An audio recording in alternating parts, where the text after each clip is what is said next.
আসসালামু আলাইকুম। Welcome back to my daily blog এবং সুপার ডুপার বিজি একটা ডেতে সবাইকে ওয়েলকাম করছি। আজকে অনেকগুলা কাজ নিয়ে বের হয়েছিলাম। ১ম এই চলে গিয়েছিলাম চশমার ফ্রেম কেনার জন্য। মানে আম্মুর জন্য চশমা বানানো ছিল। অনেকগুলা দোকান ঘোরাঘুরির পরে এত হাজার লক্ষ কোটি চশমার ফ্রেম দেখার পরে চশমা পছন্দই হচ্ছিল না। কেন জানি আমার চশমার ফ্রেমটা পছন্দই হয় না। আমার জন্য আমি সেই একটা ফ্রেম নিয়েই বসে আছি।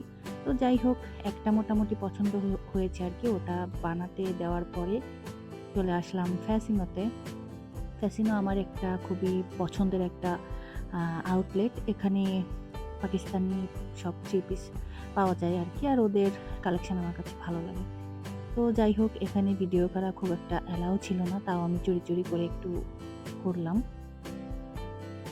এখান থেকে আহ আমরা একটু টুকটাক কেনাকাটা করলাম আরকি। গরমের জন্য আম্মু হচ্ছে কটন ওড়নার থ্রি পিস খুঁজছিল। তো যাই হোক, ওখান থেকে কিছু শপিং করার পরে আমি একটা স্লিপার চাচ্ছিলাম রেগুলার ওয়েতে পরার জন্য। মানে হুটহাট করে বের হয়ে যাওয়ার জন্য একটা একদম স্লিপার ইদানিং আমার অনেক দরকার হয়। অনেক মানে অনেক। কারণ আমি আমার ক্লোজেটে যে হিলগুলো আছে ওগুলো একদম আমি এখন পরতেই পারি না। একদমই ওগুলা পরা হয় না। তো আমার এখন অনেক স্লিপার দরকার। অনেকগুলা স্লিপার কিনতে হবে আরকি। তো পছন্দ তেমন একটা হয় না। এজন্য আর নেওয়া হয় নাই। এরপর চলে আসলাম লাগেজ কিনতে। একটা বিগ সাইজের লাগেজ আমাদের দরকার। তো ওটা কিনতে আসলাম। এসে হচ্ছে মোটামুটি ২ টা লাগেজ আমার পছন্দ হয়েছে।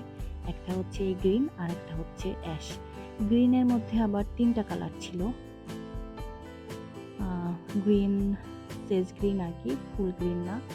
Black and pink. But pink luggage আমি অলরেডি একটা ইউজ করছি, তো আসলে পিঙ্ক নিব না।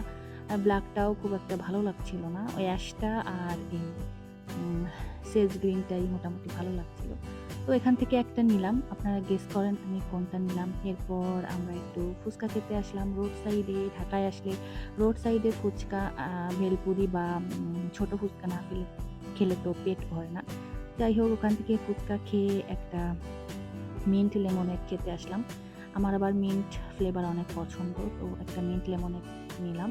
ফুচকা, মিন্ট লেমনেড কোনটাই খুব একটা ভালো ছিল না। মোটামুটি আরকি এভারেজ। তো বাসায় এসে আমরা একটু খাবার অর্ডার করলাম বাইরে থেকে, স্টার কাবাব থেকে। কারণ এবার আমাদের বাইরে যাওয়ার যে খাওয়ার মতো মানে সময় পাচ্ছিলাম না আমরা একদমই, এত বিজি ছিলাম।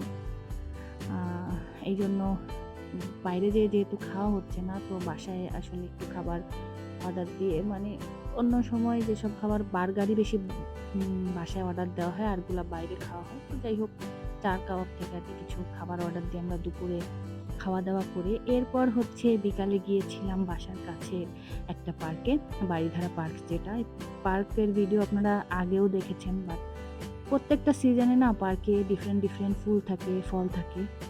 তো ঢুকেই হচ্ছে এই কাঠগোলাপদের সাথে দেখা হলো। এদের সাথে আমার প্রায় দেখা হয়। কখনো হোয়াইট, কখনো পিঙ্ক। আর আজকে পার্কে যেই মজার ঘটনাটা ঘটেছে, মানে আফটার চাইল্ডহুড অনেক বছর পরে গাছ থেকে ফল পেড়ে খেলাম আরকি। আমাদের ছোটবেলায় মানে আমাদের বাড়িতে একটা জামরুল গাছ ছিল। ওখানে এত, এত জামরুল হইতো আর ওই জামরুল সবাই মোটামুটি খেত। আমরা মানা করতাম না। বাট জামরুল গাছটা এখন আর নাই। বাড়ি করার জন্য ওটা কাটা পড়ে গিয়েছে। তো পার্কে এসে দেখলাম ৩ টা জামরুল গাছে মানে এত জামরুল যে লাঠি দিয়ে ডালগুলাকে প্রোটেক্ট করার জন্য উঁচু করে রাখা হচ্ছে, না হলে ভেঙে যাচ্ছে। তো পার্কে আরো কয়েকটা আপু ছিল। ওই আপুদের সাথে মিলে আমরা সবাই মিলে জামরুল পেড়ে খেলাম এবং এত্ত মজা মানে ব্যাপারটা লাগছিল। তো একা, একা খেলে যদি আবার কেউ কিছু বলে, তো এজন্য আরকি সবাই মিলে একসাথে, যাদের আমরা চিনিও না, কয়েকটা আপু মিলে আর আমরা মিলে খেলাম। এরপর আমি দোলনাটা ফাঁকা পেলাম। এখানে অনেকক্ষণ আমরা দোল খেলাম।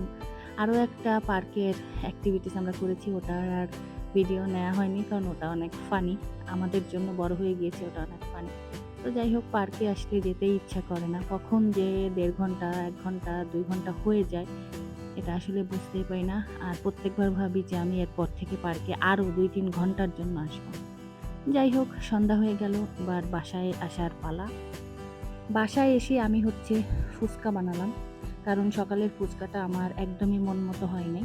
বাট এই শেলটা নিজের মামাদের কাছ থেকে কিনে এনেছি। আর ভেতরের এই আ ডাবলি বুট আলু দিয়ে যেই মাখানটা হয় ওটা আমি আর এই টকটা আমি বানিয়েছি।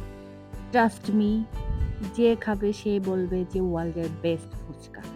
এত, এত মজা হইছে ফুচকাটা। আমি বোম্বাই মরিচ দিয়ে টকটা বানাইছি এবং মানে এত মজা! আর ইদানিং মামাদের নখের মধ্যে ময়লা দেখলে ফুচকা খেতে ইচ্ছে করে না।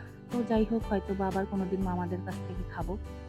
আর আমার সিস্টার ইন ল আজকে আমাকে ফুচকা মামি ডাকছে।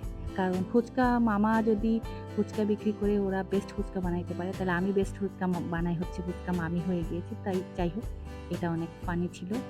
আর ফুচকা বানাইতে গিয়ে আমার একটু মাঝখানে হাতও পুড়ে গিয়েছে। আর ফুচকা খাওয়ার নিয়ম কি জানেন? এই যে ফুচকার মধ্যে সবকিছু দিয়ে উপরে হচ্ছে বড় সাইজের একটা বোম্বাই মরিচের টুকরা দিয়ে দিবেন। এরপর মুখে যে ব্লাস্ট। তো যাই হোক, ঝাল লেগে এরপর আইসক্রিম খাওয়ার পালা। আর আজকের ভিডিও এই পর্যন্তই। সবাই ভালো থাকবেন। আল্লাহ হাফেজ।